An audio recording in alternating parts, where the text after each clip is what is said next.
حضرت عائشہ رضی اللہ عنہا سے روایت ہے، نبی اکرم صلی اللہ علیہ وسلم ایک مرتبہ ان کے پاس تشریف لائے، وہاں ایک عورت بیٹھی ہوئی تھی۔ آپ نے پوچھا، یہ کون ہے؟ حضرت عائشہ نے کہا، یہ فلاں عورت ہے، اور اس کی کثرت نماز کا حال بیان کرنے لگیں۔ آپ نے فرمایا، رک جاؤ، تم اپنے ذمے صرف وہی کام لو جو ہمیشہ کر سکتے ہو۔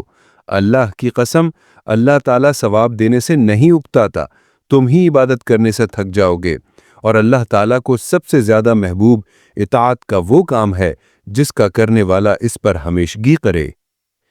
تشریح: پہلے باب میں تھا کہ حسن اسلام مطلوب ہے، اور اس باب میں فرمایا کہ وہ حسن مطلوب دوام عمل میں ہے۔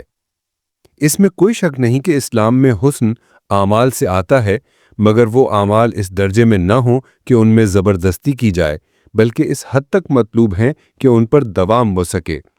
اعمال اتنے زیادہ نہ ہوں کہ دل کی تنگی کی بنا پر ان کے چھوڑنے تک نوبت پہنچ جائے۔ اللہ کے ہاں مقدار نہیں، معیار کی قدر و قیمت ہے۔ اس سے مراد بھی مرجیہ کی تردید ہے کہ یہاں اعمال پر دین کا اطلاق کیا گیا ہے۔ پھر اعمال کی مطلوبیت تو مسلم ہے، لیکن مزید ان اعمال پر دوام و استمرار بھی مطلوب ہے۔ اب جو عمل ہی کو دین نہ مانتا ہو، وہ دوام عمل کو کیا مانے گا؟ عمل خیر پر مداومت دو لحاظ سے پسندیدہ ہے۔ الف، اس سے انسان کی بندگی اور غلامی کا اظہار ہوتا ہے۔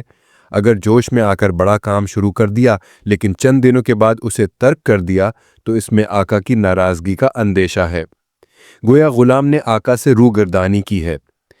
اور اس میں خدمت گزاری کا بھی اظہار ہوتا ہے، جیسے ایک شخص روزانہ شاہی دربار میں حاضری دیتا ہے، وہ ایک نہ ایک دن آقا کے ہاں لائق التفات ہوگا، برعکس اس انسان کے جو صرف ایک دن آیا اور دربار میں پورا وقت حاضر رہا، وہ آقا کو اپنی طرف متوجہ کرنے میں کامیاب نہیں ہوگا۔ معلوم ہوا کہ شدید مجاہدات کا انجام اچھا نہیں ہوگا، کیونکہ چند دنوں کے بعد تھکاوٹ محسوس ہونے لگے گی، جو بوقت عمل گھبراہٹ اور تنگی دل کا باعث ہوگا۔ نتیجہ یہ ہوگا کہ عمل خیر کو چھوڑ دیا جائے گا یا بددلی یا بے رغبتی سے جاری رکھے گا۔ یہ دونوں حالتیں ہی مذموم ہیں، اس لیے حدیث میں ہے کہ اللہ کے ہاں وہی عمل پسندیدہ ہے جس پر مداومت کی جائے، اگرچہ وہ تھوڑا ہو۔ صحیح بخاری۔ اس سے یہ بھی معلوم ہوا کہ اگر صبح کی نماز باجماعت فوت ہو جانے کا اندیشہ ہو تو تہجد پر اصرار درست نہیں ہے۔ جمہور نے اسی بنا پر تمام رات نوافل پڑھنے کو مکروہ خیال کیا ہے۔ اگرچہ سلف کی ایک جماعت نے اس کی اجازت دی ہے، لیکن رسول اللہ صلی اللہ علیہ وسلم کے اسوہ حسنہ کو دیکھتے ہوئے اگر نماز صبح کے فوت ہو جانے کا خطرہ ہو تو اس قسم کے عمل خیر سے اجتناب کرنا چاہیے۔ عمدۃ القاری۔